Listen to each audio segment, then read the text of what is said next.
स्वागत है। मैं दीपिका डेली रात के 8 बजे आपके लिए लेकर आती हूँ हिंदी की प्रैक्टिस सेट और हार्ड लेवल आज का प्रैक्टिस सेट ये रहने वाला है। प्रश्नों की संख्या होगी कुल 20। चलिए क्लास को स्टार्ट करते हैं। पहला प्रश्न आपके सामने है, आंसर दीजिएगा अच्छे से। निरूपाय शब्द में उपसर्ग है निर, नी, उप या फिर आ, बताइएगा। निरूपाय शब्द में उपसर्ग क्या हो जाएगा, बताइए बताइए क्या हो जाएगा। देखिए मैं आपको बता दूं, थोड़ा सा इसमें क्या है, निरुपाय का मतलब क्या होता है, जिसका कोई उपाय ना हो, जिसका कोई क्या हो, हल ना हो। लेकिन यहाँ पर दो कॉन्सेप्ट आते हैं, निर उपाय। ये तो नहीं होगा क्योंकि यहाँ पर ऑलरेडी यहाँ पर पूरा रा बना हुआ है। तो यहाँ करेंगे नी धन उपाय, यानी कि ये क्या है, विसर्ग संधि का उदाहरण है। ध्यान रखिएगा, इंपॉर्टेंट आपके लिए हो जाएगा। ठीक है, चलिए नेक्स्ट क्वेश्चन लेंगे।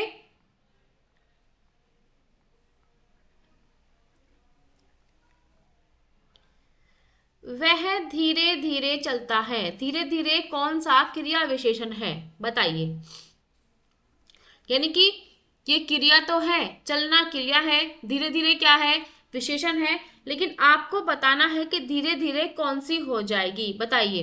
रीतिवाचक, कालवाचक, स्थान या फिर करणवाचक।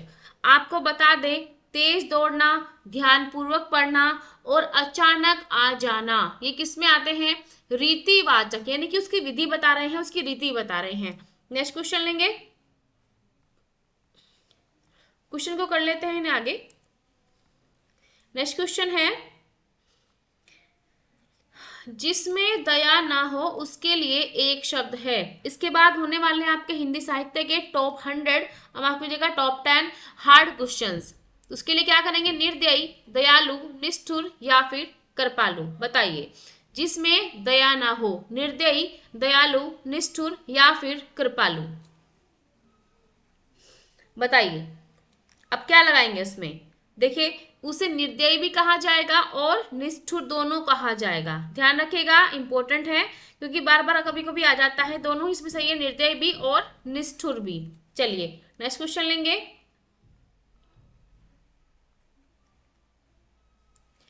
विद्यार्थियों द्वारा पुरस्कार प्राप्त किया गया। कृतवाच्य, भाववाच्य, क्रमवाच्य, भाववाच्य या फिर मिश्र वाक्य, बताइए इसमें क्या हो जाएगा, क्या लगाएंगे इसमें। अब इस विद्यार्थी में कर्ता तो है, विद्यार्थी क्या है, कर्ता है, लेकिन विद्यार्थी के द्वारा प्रयोग हुआ है इसमें, यानी कि किस पर जोर ज्यादा दिया गया है, इस पे दिया गया पुरस्कार पर। यह होता है ऐसा, विद्यार्थियों ने क्या बोलते हैं ऐसे, किताब पढ़ी, तो किताब पर कर्म पड़ रहा है, मतलब कि जो किताब है वो क्या है, वो कर्म है, उस पर प्रभाव पड़ रहा है। तो यहाँ पर क्या लगाएंगे आप, जब कर्ता, यानी कि जब आपका वचन या फिर लिंग कर्म कर्म के अनुसार हो, तो यहाँ पर क्या होता है, कर्म वाच्य आपका हो जाएगा। ठीक है, यानी कि पहचान क्या है इसमें, के द्वारा, उसके द्वारा। ठीक है, ध्यान रखिएगा क्योंकि कर्म वाच्य में कर्म प्रधान होता है, ना कि कर्ता प्रधान होता है। नेक्स्ट क्वेश्चन लेंगे। क्वेश्चन नंबर 5 कह रहा है, राम और श्याम खेल रहे हैं। यह वाक्य है सरल, मिश्र, संयुक्त या फिर आज्ञार्थक, बताइए।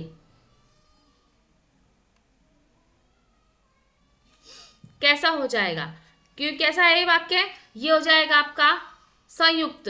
राम और श्याम, यानी कि इसमें और का प्रयोग हुआ है, लेकिन एक मिनट नहीं नहीं नहीं नहीं, थोड़ा सा गड़बड़ हो जाएगा। और अगर होता यहाँ पर वह चला और गिर गया तो हो जाता, तो यहाँ पर जाएगा आपका सरल वाक्य, क्योंकि यहाँ पर ये नहीं कह रहा है राम और श्याम, तो दो ही तो लोग हैं यहाँ पर, और वो श्याम खेल रहे नहीं आएगा, तो ये एक सरल वाक्य है क्योंकि सिंपल सेंटेंस है। अगर होता उसने खाना खाया और सो गया, तो यहाँ पे आपका हो जाता संयुक्त वाक्य, इसे कट करेंगे, हो जाएगा आपका सरल वाक्य। चलिए, क्योंकि इसमें एक ही मुख्य क्रिया है। नेक्स्ट क्वेश्चन लेंगे।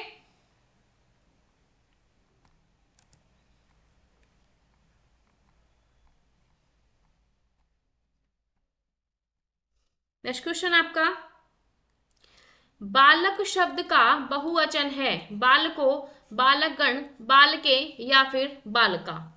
बताइए क्या हो जाएगा? बालक शब्द का बहुवचन है।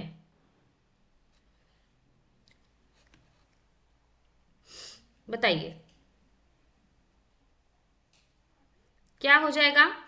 बालक गण हो जाएगा, क्योंकि यहाँ पर क्या है, एक समूह दर्शाया गया है और बालक क्या है, एक अकारांत पुल्लिंग है।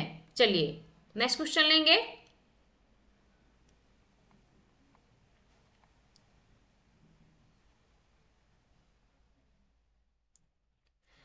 अत्यंत शब्द किस प्रकार का अव्यय है? संबंध बोधक, समुच्चय बोधक, क्रिया विशेषण या फिर विस्मयादि बोधक? बताइए अत्यंत शब्द किस प्रकार का अव्यय है, आपको बताना है। अव्यय के भेद कितने होते हैं बताइए?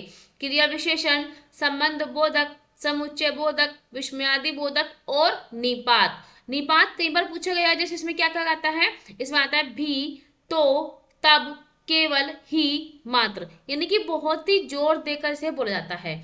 तो अत्यंत क्या है? अत्यंत में थोड़ा सा यहाँ पर अगर हम कहें तो इसमें गड़बड़ क्या होती है? अत्यंत में समुच्चय क्रिया इसमें से नहीं आएगा, इसमें आएगा आपका परिमाणवाचक, यानी कि अत्यंत कम, बहुत ज्यादा, बहुत थोड़ा, अत्यंत ज्यादा या फिर अत्यंत कम। तो वहां अति किस चीज करना, तो परिमाण में आता है। यहाँ पर आपके राइट ऑप्शन नहीं है, ये थोड़ा सा गड़बड़ हो जाता है। और हम एक बार फिर भी यहाँ पर थोड़ा सा चेक कर लेंगे, ताकि गड़बड़ आपका थोड़ा सा यहाँ पर हमें दिखाई ना दे, गड़बड़ कुछ हो रही है इसमें, ठीक है।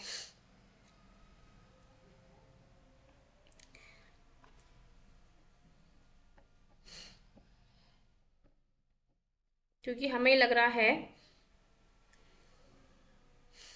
थोड़ा सा इसमें गड़बड़ लग रहा है मुझे। चलिए हाँ ठीक है, हम नेक्स्ट क्वेश्चन लेंगे। कमल का तद्भव है, कमल का, कमला, कुमुद, कमल या फिर कमल? राइट ऑप्शन क्या लगाएंगे? कुमुद हो जाएगा। कमल का तद्भव पूछा है ना आपसे, कमल का तद्भव है, यहाँ पे तत्सम होना चाहिए था। हर बार टाइपिंग मिस्टेक हो जाती है।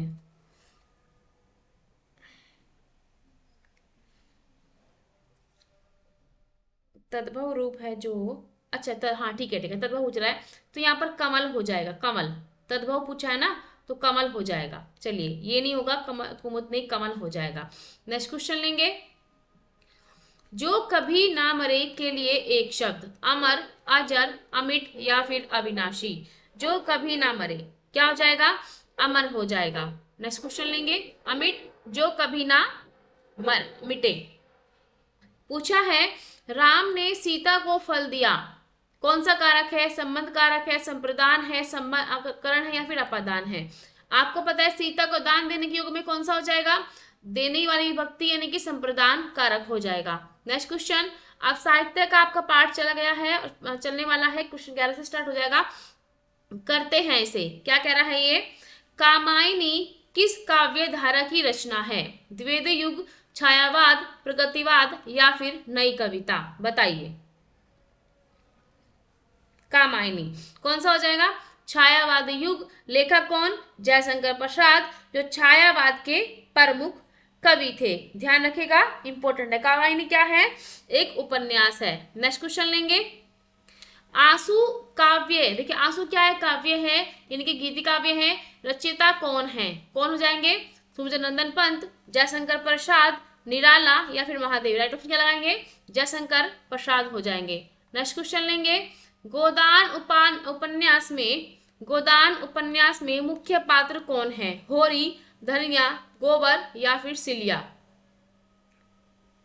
बताइए सबसे इंपॉर्टेंट क्या है, यहाँ पर दो दिए गए हैं। जो ये क्या है, होरी जो है वो है क्या है? उपन्यास का नायक है। धनिया कौन है? धनिया इसकी कौन है? पत्नी है। ठीक है, चलिए तो इंपॉर्टेंट कौन हो गया? होरी हो गए यहाँ पर। नेक्स्ट क्वेश्चन लेंगे। भारत भारती के रचयिता हैं। भारत भारती कौन हो जाएंगे? साकेत, भारत भारती, जयद्रथ वत्स, ये कौन है? राष्ट्रीय कवि मैथिली शरण गुप्त। नेक्स्ट क्वेश्चन लेंगे। रश्मि रथी का नायक कौन है? बताइए रश्मि रथी का नायक कौन है? अर्जुन, कृष्ण, कर्ण या फिर भीष्म? रश्मि रथी, बताइए कौन हो जाएगा? रश्मि रथी का जो नायक है वो कौन है? वो कर्ण हो जाता है, ध्यान रखिएगा। नेक्स्ट क्वेश्चन लेंगे। रश्मि रथी का मतलब क्या होता है? सूर्य किरणों का रथ चलाने वाला, ठीक है, रश्मि रथी। नेक्स्ट क्वेश्चन लेंगे। साकेत काव्य के रचयिता है, आपको बताया है मैंने, कौन हो जाएंगे? मैथिली शरण गुप्त हो जाएंगे। नेक्स्ट क्वेश्चन, परिमल काव्य संग्रह किसका है? परिमल। और आपको बताना है सूर्यकांत त्रिपाठी निराला की महत्वपूर्ण रचनाओं के बारे में भी, बताइए। देखिए सबसे इंपॉर्टेंट क्या है इनकी? असाध्य वीणा, उसके बाद होती है परिमल, गीतिका, अनामिका, तुलसीदास, कुकुरमुत्ता, अणिमा, नए पत्ते, बेला, अर्चना, आराधना और गीत कुंज। और एक क्या है? स्मृति। किसकी स्मृति? सरोज स्मृति, ये इनकी बेटी पर लिखी हुई है, ध्यान रखेगा। क्लियर हो गया? क्या हो जाएगा आपका? सूर्यकांत त्रिपाठी निराला, और इन्हें बोलते हैं उग्रवादी कवि।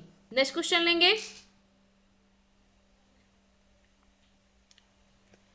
नई कविता आंदोलन से संबंधित कवि हैं अज्ञे, प्रसाद, गुप्त या फिर दिनकर? बताइए। नई कविता कौन हो जाएंगे? राइट ऑप्शन क्या लगाएंगे आप? जगदीश गुप्त हो जाएंगे, और यहां पर एक और ऐड कर लीजिएगा, अज्ञे जी। अज्ञे जी भी इससे संबंधित हैं। नेक्स्ट क्वेश्चन लेंगे। गबन उपन्यास के लेखक हैं प्रेमचंद, जैनेन्द्र, अज्ञे या फिर भगवती चरण वर्मा? बताइए। राइट ऑप्शन लगाएंगे, प्रेमचंद हो जाएगा। नेक्स्ट क्वेश्चन, कुकुरमुत्ता कविता के रचयिता कौन है? पंत, निराला, महादेवी या फिर दिनकर? बताइए। यह आपका लास्ट क्वेश्चन है, किसने लिखी है कुकुरमुत्ता? यह हो जाएगी आपकी सूर्यकांत त्रिपाठी निराला की। तो ये थे आपके आज के 20 क्वेश्चंस। आई होप क्लास आपको पसंद आई होगी, और आपको 20 क्वेश्चन हमने एक मुश्किल से कर दिया 10 मिनट में। तो आई होप चीजें आपको क्लियर हो रही होंगी, और धीरे धीरे आपका ये सेगमेंट हम बढ़ा रहे हैं धीरे धीरे, क्योंकि चैनल भी नया है, क्लास भी नई है, और हमारी आवाज भी नई है। अगर आपको क्लास पसंद आती है, आवाज पसंद आती है, तो आप चैनल को सब्सक्राइब कर लीजिएगा, लाइक कर लीजिएगा, ताकि ऐसी ही वीडियो आपको डेली क्लास में चैनल पर मिलती रहे। चलिए मिलिए नेक्स्ट वीडियो में, तब तक के लिए थैंक यू। मिलते हैं आपसे